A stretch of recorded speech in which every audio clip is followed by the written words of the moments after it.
Good evening friends. இந்த வீடியோவில் நம்ம இன்றைக்கான போஸ்ட் மார்க்கெட் ரிப்போர்ட் பார்க்கலாம்.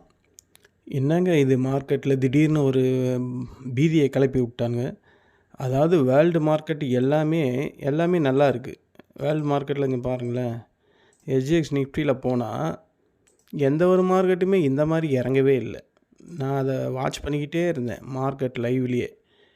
டேக்ஸு அவன் பாசிட்டிவில் தான் இருந்தான் ஓப்பன் ஆகும்போது. அப்புறம் -7 தான் இருக்குது. சிஎஸ்சி 40 அது -5 தான் இருக்குது.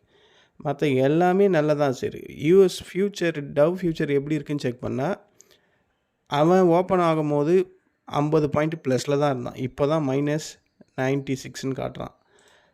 நாஸ்டாக் ஃபியூச்சரும் நான் அப்போ செக் பண்ணும்போது, மார்க்கெட் டைமில் செக் பண்ணும்போது அது பாசிட்டிவில் இருந்தது, மைல்டாக இருந்தது.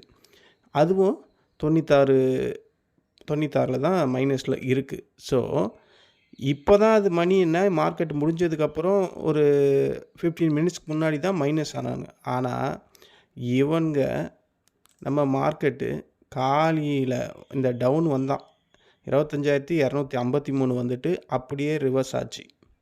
நம்ம சப்போர்ட்டையாவது தொட்டானா அதையும் தொடலை. தொட்டிருந்தாவது நமக்காவது யூஸ் ஆகிருக்கும். அது தொடாமையும் அப்படியே மேலே போயிட்டான். அதுக்கப்புறம் ஒரு ஸ்ட்ராங்கான பியர் கேண்டில் அது கன்ஃபார்ம் பண்ணுது மார்க்கெட் செல்லிங் ப்ரெஷரில் இருக்குது. இவ்வளோ பெரிய பீரிஷ் கேண்டில் வந்தாவே மார்க்கெட் ஃபர்தராக இறங்குன்ற மாதிரி தான் தாட்ஸ் இருந்தது.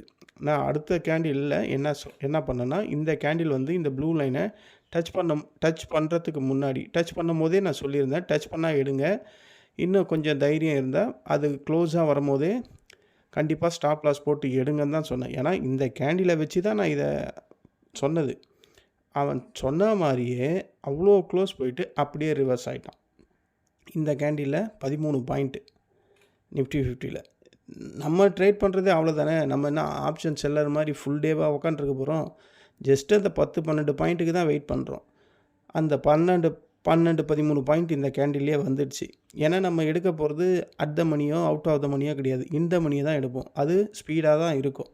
ஏன்னா டெல்டாவில் அந்த காமா எஃபெக்ட், டெல்டா தீட்டா எஃபெக்ட்லலாம் அது வந்து எப்படியும் ஒரு பாயிண்ட் இறங்குனா 0.90% கூடும், அதாவது இன்க்ரீஸ் ஆகும். அதாவது ஒரு பாயிண்ட்டுக்கு 0.10 தான் கம்மியாக இருக்கும். அப்போ அது ஒரு பாயிண்ட் இறங்குனா இவன் ஒரு பாயிண்ட் கண்டிப்பாக நமக்கு இன்க்ரீஸ் ஆகும். ஸோ ஈஸியாக அதில் 13 பாயிண்ட் இதில் கிடச்சி போச்சு. அதுக்கப்புறம் மார்க்கெட்டை விட்டாச்சு. அகைன் இந்த ப்ளூ லைனை டச் பண்ணும்போது அகைன் அதே தான் நான் சொன்னேன், மறுபடியும் டச் பண்ண வருது, கண்டிப்பாக மார்க்கெட் செல் ஆஃப் தான் ஆகும். அதாவது இந்த ப்ளூ லைனுக்கு மேலே க்ளோஸ் ஆகி ஒரு புல் கேண்டில் க்ளோஸ் ஆகி இருந்தால் மார்க்கெட் மேலே போகும். அதை டச் பண்ணிடுச்சுன்னா, டச் பண்ணி ஸ்ட்ராங்காக க்ளோஸ் ஆகலைன்னா மறுபடியும் இறங்க தான் செய்யன்னு இறங்கிடுச்சு. ஸோ இந்த 2 கேண்டிலே நம்மளது ப்ராஃபிட் இங்கே முடிஞ்சுது. இங்கே ஒரு கேண்டிலில் நான் சொல்லியிருந்தேன், அதாவது அப்போ இந்த இஎம்ஐ கிராஸ் ஓவர் என் மேப்பில் இருக்குல்ல, அதாவது என்னுடைய சார்ட்டில் அந்த இஎம்ஐ கிராஸ் ஓவர் வரும்போது நான் ஒரு கால் சைடில் சொல்லியிருந்தேன், இந்த கேண்டில் 10.15 கேண்டில். அதாவது அப்போ அந்த இஎம்ஐ கிராஷ் ஓவர் வந்து இந்த 2 லைனுமே இங்கே இருந்தது.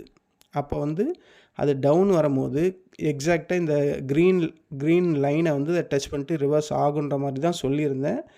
அதை தான் என் யூடியூப் குரூப்பில் என் ஃப்ரெண்ட்ஸ் சர்க்கிள்லையும் சொல்லியிருந்தேன். இந்த இடமும் ப்ராஃபிட். ஸோ இந்த 3 இடமும் ப்ராஃபிட்டு. இது 9:45, இது 10.15, இது 10:30. ஸோ இந்த கால் ஹவர் பிட்வீன்லேயே 3 ட்ரேட் எடுத்தாச்சு இன்றைக்கி. அதுக்கப்புறம் ட்ரேடு எங்கேயுமே எடுக்கலை. இந்த இதெல்லாம் தொடவே இல்லை, பார்க்கவே இல்லை மார்க்கெட்டில். ஏன்னா 3 ட்ரேடு ஆடியாச்சு, 3 ட்ரேடுமே ப்ராஃபிட்டபுளாக வந்துடுச்சு. அதுக்கப்புறம் நம்ம எதுக்கு ட்ரேட் பண்ணிக்கிட்டு, இதுலேயே ஒரு 13, இதில் நல்ல ப்ராஃபிட் வந்துங்க. இந்த சிஇ எடுத்தவங்க இந்த இடத்த நான் எக்ஸாக்டாக அந்த பாட்டத்தை தான் சொன்னேன், 25,250 எக்ஸாக்டாக அந்த கிராஷ் ஓவர். அப்போ தான் அது கரெக்டாக இந்த க்ரீனை வந்து தொடும் ரிவர்ஸ் ஆகும் தான் சொல்லியிருந்தேன் என்னுடைய வாட்ஸ்அப்பில் நான் போட்டிருந்ததில். அப்படியே ரிவர்ஸ் ஆகி அந்த லைனை போய் தொட்டுது. இந்த கிராஸ் பண்ணிவிட்டு இது பாதி போகும்போதே க்ளோஸ் பண்ணிவிடுங்கன்னு சொல்லியாச்சு. அவ்வளோதான். இதை க்ளோஸ் ஆகலைன்னா மறுபடியும் இறங்குன்ற மாதிரியும் சொல்லியிருந்தேன், இறங்கிடுச்சு. ஸோ இன்றைக்கி நம்ம ப்ரிடிக்ட் பண்ண மாதிரி தான் மார்க்கெட் இருந்தது. ஏன்னா கேண்டில் 6 பேட்டர்னில் இந்த ஒரு கேண்டில் வந்து நின்னதுனால தான் அவ்வளோ அக்யூரேட்டாக என்னால் ப்ரிடிக்ட் பண்ண முடிஞ்சது இறங்கும் அப்படின்ற மாதிரி. ஏன்னா எஃப்ஐ செல்லிங்கில் இருக்காங்க. எப்படியும் மார்க்கெட்டை ஏற்ற விட மாட்டாங்க. இன்றைக்கி ஃப்ரைடே வேறு. மார்க்கெட்டு டோட்டலாக ஃப்ரைடேனாவே பேட் சென்டிமெண்ட் தான். கண்டிப்பாக அடிப்பாங்க. ஃப்ரைடேயில் இருக்கிற ப்ராஃபிட் எல்லாம் புக் பண்ணுவாங்க. அதுதான் இன்றைக்கி நடந்திருக்கு. ஏன்னா வேர்ல்டு மார்க்கெட்டில் எந்த ஒரு இண்டெக்ஸும் இந்த மாதிரி ஃபால் வரவே இல்லை. என்னங்க 241 பாயிண்ட் இறங்கியிருக்கு Nifty 50. Sensex 770 point, bank Nifty 727 point. Overall எல்லாமே இறங்கியிருக்கு. இந்தியா விக்ஸ் பாருங்கள் 14.19. பட்ஜெட் ஃபியரால் இது இன்க்ரீஸ் ஆகிட்டுருக்கு. ஸோ எல்லாமே இன்றைக்கி பிளட் பாத்து தான். இன்றைக்கி நம்ம நினச்சது மாதிரியே தான் நடந்தது.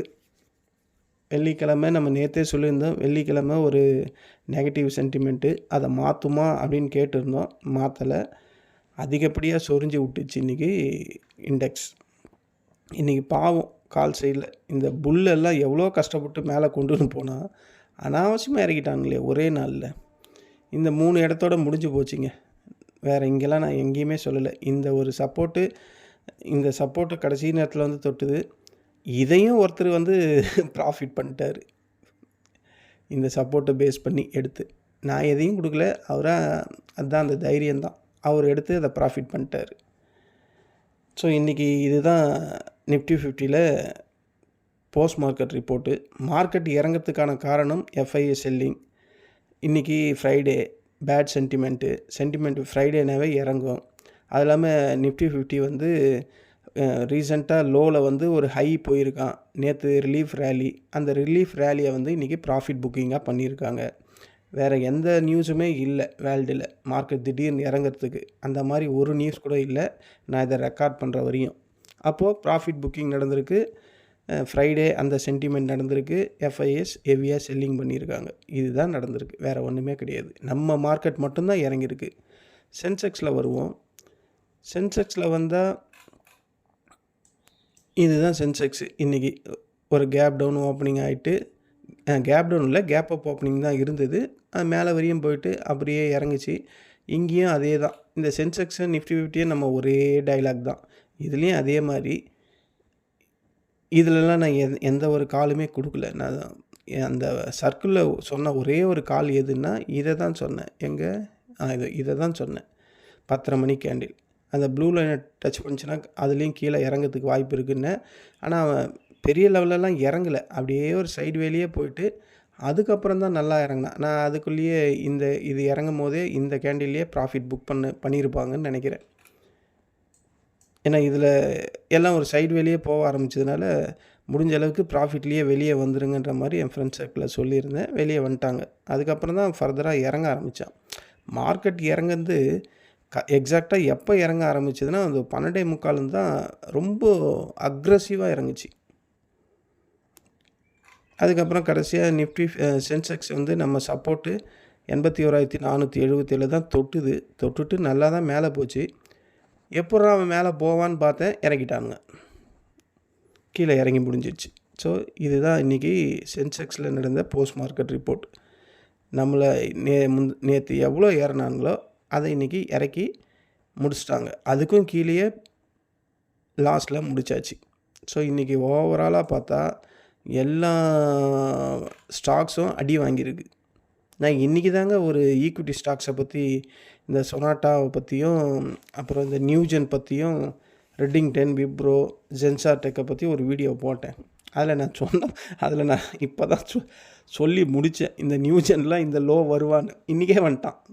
இன்றைக்கி தான் வீடியோ போட்டேன். இன்றைக்கே அந்த லோலாம் வந்துட்டான். சொனாட்டா சாஃப்ட்வேரும் அந்த லோ வந்துட்டான். ஜென்சார் டெக்னாலஜியும் அந்த லோ வந்துட்டான். இன்றைக்கி போட்ட வீடியோவுக்கு நான் இதுதான் சப்போர்ட்டாக இருக்குன்னு சொன்னேன். அதை இன்றைக்கே வந்துட்டானுங்க. அப்போ ரெண்டாவது சப்போர்ட்டை நோக்கி மார்க்கெட்டு போகும்னு நினைக்கிறேன். டியூஸ்டே. ஏன்னா மண்டே நமக்கு லீவு. 26th ஜனவரி ரிப்பப்ளிக்கா, அதனால் leave. Tuesday monthly expiry Nifty 50ல் என்ன ஆகும்னு தெரியல. மார்க்கெட் இன்னும் ஃபர்தராக இறங்குமா அப்படின்றது பாருங்களேன். ஒன் டே கேண்டிலில் எவ்வளோ ஸ்ட்ராங்கான ஒரு பியர் கேண்டில் வந்திருக்கு நம்ம நிஃப்டி 50ல். அதுலேயும் வெரி ஸ்ட்ராங்கான ஒரு பியர் கேண்டில் வந்திருக்கு. ஸோ இது எல்லாமே என்ன சொல்லுதுன்னா, மார்க்கெட் நான் இன்னும் இறங்க தான் போகிறேன். கால் சைடில் போயிடாதீங்க அப்படின்ற மாதிரி தான் சொல்லுது. அப்போது மார்க்கெட் இறங்குச்சுன்னா இந்த லைன் போட்டேன், அதை உடச்சிட்டான். இப்போது அதுக்கு ஸ்ட்ராங்கான சப்போர்ட்டு 24,605 தான் இருக்குது. Very very strong support. அதையும் உடைச்சிதுன்னா 24,416. 416ன்றது 24,350. ஸோ இங்கிருந்து அதாவது இந்த 25,000 மறுபடியும் உடச்சி 25,000 கீழே க்ளோஸ் ஆச்சுன்னா நம்ம கண்டிப்பாக நம்ம நிஃப்டி 50யை 24,350 பார்ப்போம் அப்படின்ற மாதிரி தான் எனக்கு தோணுது. இங்கேருந்து தான் மார்க்கெட் ஏற ஆரம்பிச்சுது. மறுபடியும் அந்த இடத்துக்கே கொண்டு வந்துக்கிட்டு இருக்காங்க. வந்ததுக்கப்புறம் மார்க்கெட் ஃபர்தராக ஏறும். அதுக்குள்ளே பட்ஜெட்டும் வந்துடும். பட்ஜெட்டுக்கு முன்னாடி இந்த இந்த எவ்வளோ இருக்குது, 700 பாயிண்ட் இருக்குது. 700 பாயிண்ட்டை பட்ஜெட்டுக்குள்ளே இறக்கிடுவாங்கன்னு தான் எனக்கு தோணுது. பார்ப்போம். நிஃப்டி 50 பேங்க் நிஃப்டியெல்லாம் இன்றைக்கி கதற விட்டானுங்க பொழுது. நேற்றாவது ஒரு டோஜி டைப்பில் இருந்து இன்றைக்கி பாருங்கள் அடித்து உடச்சிட்ருக்கானுங்க. சென்செக்ஸும் அதே கதை தான். எல்லா இண்டெக்ஸுமே செம அடி வாங்கியிருக்கு இன்றைக்கி ஃப்ரைடே. மெயின் ரீசன் ஃப்ரைடே தான். இன்றைக்கி யாராவது பிஇ சைடில் போய் கம்முன்னு வாங்கி விட்டுட்டு காலையில் 9:15 வாங்கி விட்டு ஒரு 4 மணி நேரம் 5 மணி நேரம் தூங்கிட்டு கரெக்டாக ஒரு 3 மணிக்கு 3:15 வந்து பார்த்துருந்தா அருமையான ப்ராஃபிட் கிடச்சிருக்கும். ஒரு ஷேருக்கே 8,000 9,000 கிடச்சிருக்கும் நிஃப்டி 50ல். இதுவே சென்செக்ஸில் இருந்தால் 16,000 15,000 கிடச்சிருக்கும். ஆனால் அந்தளவுக்கு தைரியம் வேணுமே. அது இருந்தால் தான் நம்ம மார்க்கெட்டில் எப்போது பெரிய லெவலில் சம்பாரிச்சிருப்போமே. கொஞ்சம் இறங்கினாவே கொஞ்சம் ப்ராஃபிட் வந்தாவே ப்ராஃபிட்டை புக் பண்ணுருவோம். லாஸ் வந்தாவே வெயிட் பண்ணி பார்த்துக்கிட்டு இருப்போம். நம்ம ஹேபிட்டே அப்படி தானே. அதனால் அந்த மாதிரி பண்ணுறது சில பேர் பண்ணுவாங்கன்னு நினைக்கிறேன். நான்லாம் அதில் அந்த மாதிரி பண்ணவே முடியாது என்னால். அவ்வளோ நேரம்லாம் என்னால் தாக்கு பிடிக்க முடியாது. அந்த 15 மினிட்ஸ் தான் என்னுடைய டார்கெட்.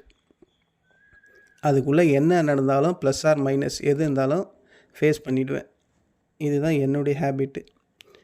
அப்படி இருக்கிறதுனால தான் ப்ராஃபிட்லேயே வெளியே வர முடியுது. அதிக ப்ராஃபிட்க்கும் போக முடியாது, அதிகப்படியான லாஸஸ்க்கும் போக முடியாது. ஓகே ஃப்ரெண்ட்ஸ், இதுதான் நிஃப்டி 50 அண்ட் சென்செக்ஸில் போஸ்ட் மார்க்கெட் ரிப்போர்ட்டு. இன்றைக்கி ப்ராஃபிட்டபிள் டே தான். நான் ப்ராஃபிட்டபிள் டேனால் கால் சைட்லேயும் எடுத்தேன், புட் சைட்லேயும் எடுத்தேன். என் சைடில் என் ஃப்ரெண்ட்ஸ் சர்க்கிளையும் அதே தான் சொன்னேன். ஏன்னா ஒன்று நிஃப்டி 50ல் மட்டும் தான் ட்ரேட் பண்ணேன். சென்செக்ஸ் இன்றைக்கி நான் பண்ணலை. அதுதான் உங்கள்கிட்ட சொன்னேன்ல, இந்த கேண்டில் வந்து புட் சைட், இந்த 3 கேண்டிலில் இன்றைக்கி முடிஞ்சு போச்சு. நான் அதுக்கப்புறம் சும்மா மார்க்கெட்டை வேடிக்கை தான் பார்த்துக்கிட்டு இருந்தேன். ஏன்னா ஒவ்வொரு கேண்டில் அந்த ஆசை நேற்று தான் எனக்கு வந்ததில்ல. அந்த ஆசையில் லாஸஸ் வந்துடுமோன்ட்டு நீ என்ன வேணால் இறங்கிக்கோ, என்ன வேணால் ஏறிக்கோ, நான் உன் பக்கமே வரல, இருக்கிற ப்ராஃபிட்டே போதுன்ட்டு வெள்ளிக்கிழமையை சுபமங்கலமாக முடிச்சிட்டேன். சரி ஃப்ரெண்ட்ஸ், இதுதான் இன்றைக்கான போஸ்ட் மார்க்கெட் ரிப்போர்ட். டியூஸ்டேக்கான ப்ரீ மார்க்கெட் ரிப்போர்ட்டு சாட்டர்டே இல்லைனா சண்டேயில் போடலாம். அதுக்கு முன்னாடி யூஎஸ் மார்க்கெட்லாம் ஒரு ஆட்டம் ஆடிட்டு அடங்கும். அதையும் செக் பண்ணிவிட்டு ப்ரீ மார்க்கெட் ரிப்போர்ட் நான் போடுறேன். இந்த வீடியோ உங்களுக்கு பிடிச்சிருந்தா என்னுடைய சேனலை சப்ஸ்கிரைப் பண்ணுங்கள். உங்கள் ஃப்ரெண்ட்ஸ் அண்ட் ரிலேட்டிவ் ஃபார்வர்ட் பண்ணி அவங்களையும் சப்ஸ்கிரைப் பண்ண சொல்லுங்கள். நன்றி, வணக்கம்.